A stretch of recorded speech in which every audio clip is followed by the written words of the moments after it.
Aquí, de lo que en realidad habla Rab Shaul es que las doctrinas de los hombres, que estaban fuertemente arraigadas en el judaísmo de la época, quedaron clavadas en el madero y en ninguna circunstancia está desautorizando las palabras de Yeshua acerca de la Torá.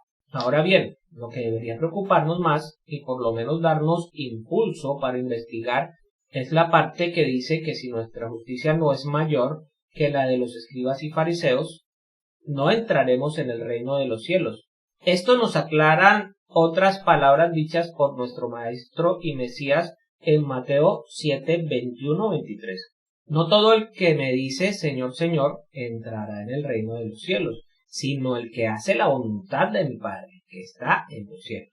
Muchos me dirán en aquel día, Señor, Señor, ¿no profetizamos en tu nombre? Y en tu nombre echamos fuera demonios, y en tu nombre hicimos muchos milagros. Entonces les declararé, nunca os conocí, apartados de mí, hacedores de maldad. Aquí podemos ver claramente que en el único documento que está la voluntad del Padre es la Torá o el Pentateuco, mal traducida como ley, y que si no hacemos la voluntad del Padre que está escrita en esas páginas, seremos echados al lago de fuego para recibir la segunda y definitiva muerte, donde habrá llanto y crujir de dientes. Otra confirmación de esto que les hablo hoy está en el libro de Daniel, cuando el ángel Gabriel le da revelación de los 77 para poder cumplir cosas que ahora no tenemos tiempo de explicar, que tienen que ver directamente con la misión del Mesías en la tierra, pero que son de estricto cumplimiento. Daniel nos dice que desde la salida de la orden de reconstrucción de Jerusalén hasta el Mesías príncipes habrá 62 7 y 7 7, o sea, un total de 69 7. Leemos en el libro de Esdras que cuando salió el mandato de parte de Artajerjes, en el 7º año de su reinado, era el 457 antes de la era común, en el primer día del primer mes bíblico de Abib. Y ese día Israel cruzó el río Éufrates de regreso a Jerusalén para reconstruir la ciudad. Desde ese día transcurrieron 69 7 de años, que son 483 años.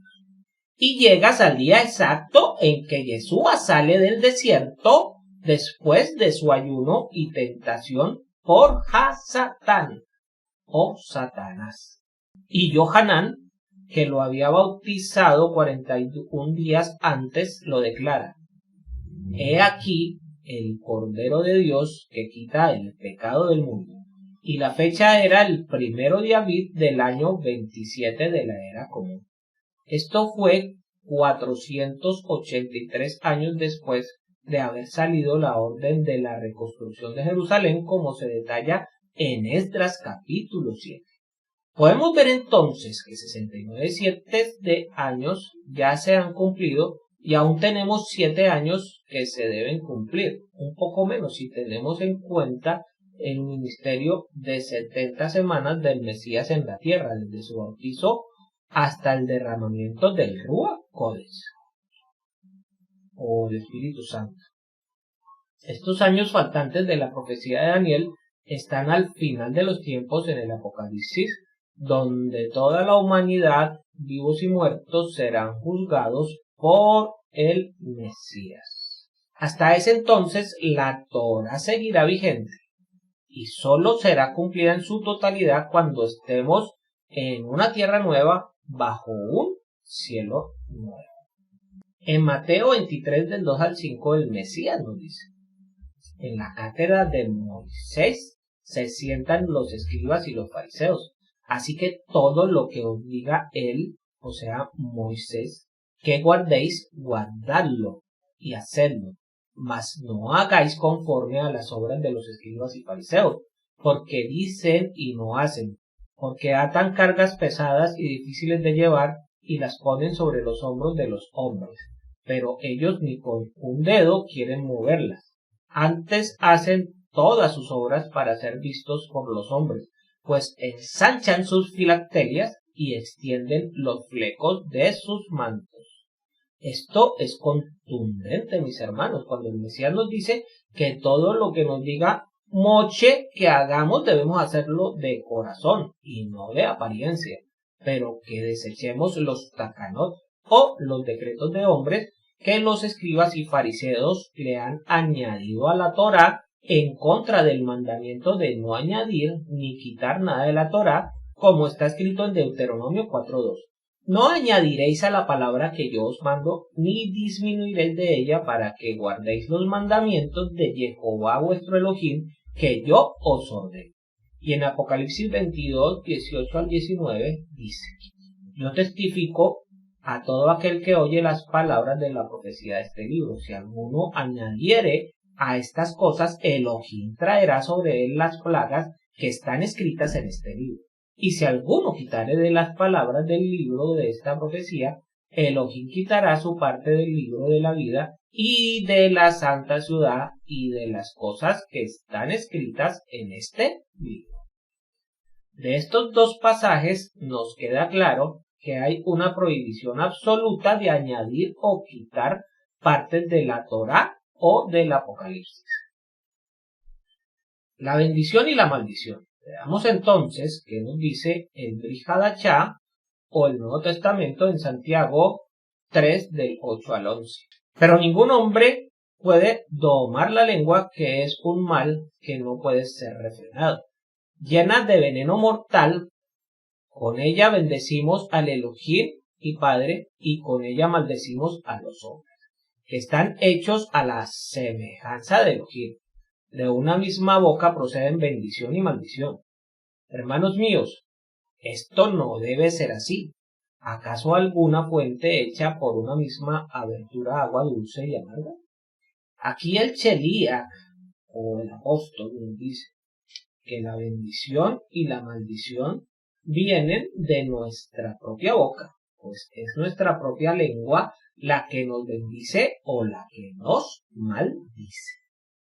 Veamos lo que está escrito en Deuteronomio 11, 26 al 28. He aquí yo pongo hoy delante de vosotros la bendición y la maldición.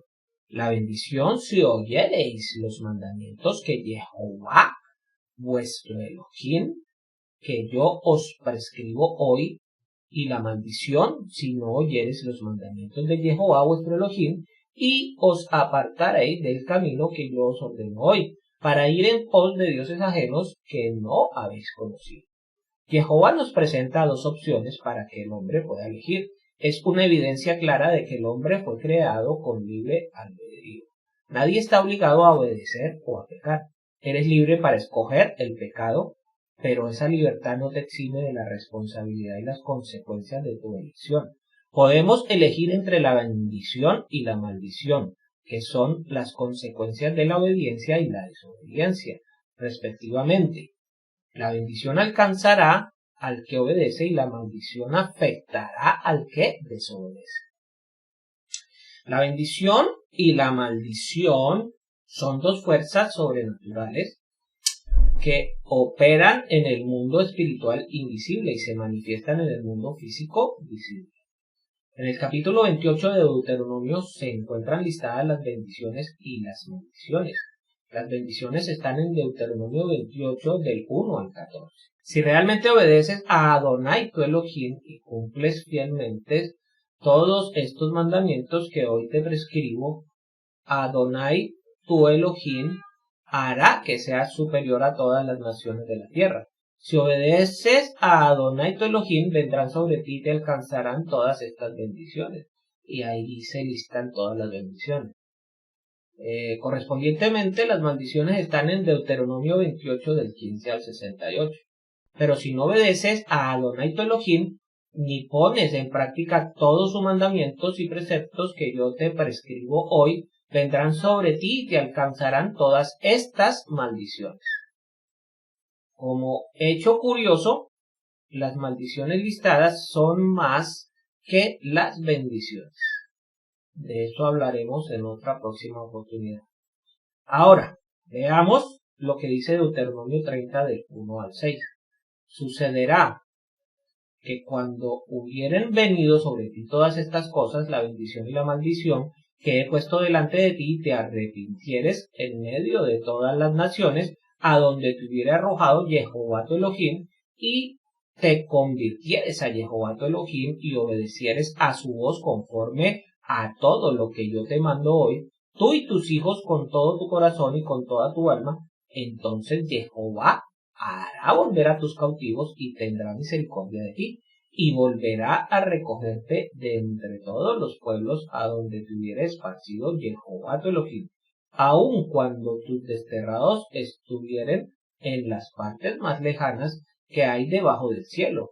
De allí te recogerá Jehová tu Elohim, y de allá te tomará, y te hará volver Jehová tu Elohim a la tierra que heredaron tus padres, y será tuya, y te hará bien, y te multiplicará más que a tus padres, y circuncidará Jehová tu Elohim tu corazón y el corazón de tu descendencia, para que ames a Jehová tu Elohim con todo tu corazón y con toda tu alma, a fin de que vivas.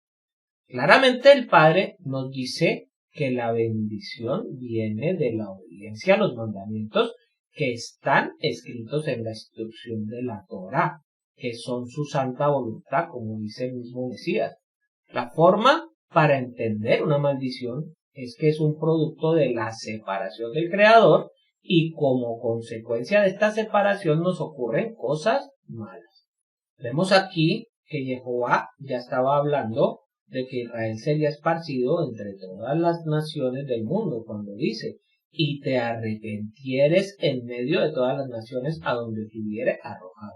Gran parte de Israel fue esparcido por la desobediencia y fueron considerados ovejas perdidas, y al pasar los años perdieron su identidad y cualquier vínculo con su creador y con su origen. Perdieron la capacidad de recordar lo que significa obediencia al Creador. Y esto requiere que busquemos en nuestro interior la forma de atravesar el muro que el cristianismo tradicional nos ha puesto, para que podamos entender concretamente que el Mesías no vino a fundar una nueva religión. Es más, te puedo demostrar punto a punto con la escritura que Yeshua nunca habló nada que no estuviera enmarcado dentro de las enseñanzas y mandamientos de la Torá, y que definitivamente la forma de alcanzar la vida eterna no es haciendo una adoración en una iglesia que mágicamente me da el derecho a la resurrección y a la vida eterna. No, mis queridos hermanos, es mediante el confesar a Yeshua, hacer pura purificación en su nombre, que esto sería el bautizo, y de allí en adelante escuchar y obedecer sus palabras, pues ellas me llevan a hacer la voluntad del Padre. Hay una profecía que se está cumpliendo en la actualidad, cuando el Creador reúna nuevamente a su pueblo que ha vuelto a la Torá. En el libro de Esdras se relata cómo la tribu de Judá, que son los judíos que volvieron a reconstruir Jerusalén, y hoy día Israel volvió al exilio y fue constituido como nación, pero ellos solo son 3 tribus: Judá, Benjamín y los levitas. Y las otras 10 que están dispersas entre las naciones, que son llamadas la casa de Israel o casa de Efraín, las cuales se consideran las ovejas perdidas, ya que no conocen su identidad. Por eso Yeshua dice en Mateo 10 del 5 al 6.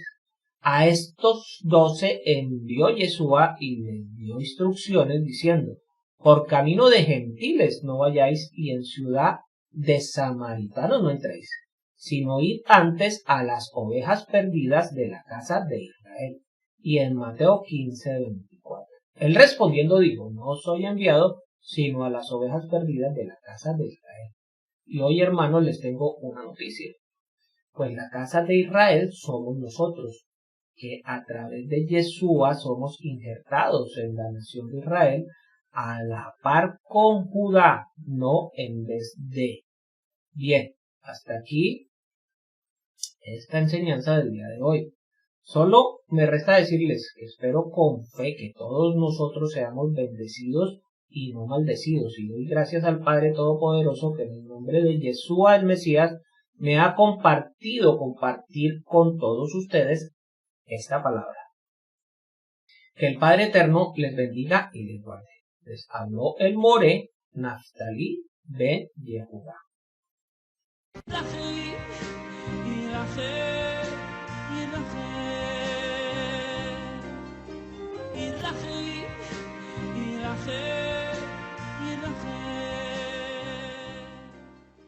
Si este estudio te ha sido de utilidad, te invito a suscribirte en nuestras redes sociales de YouTube, Facebook, TikTok e Instagram.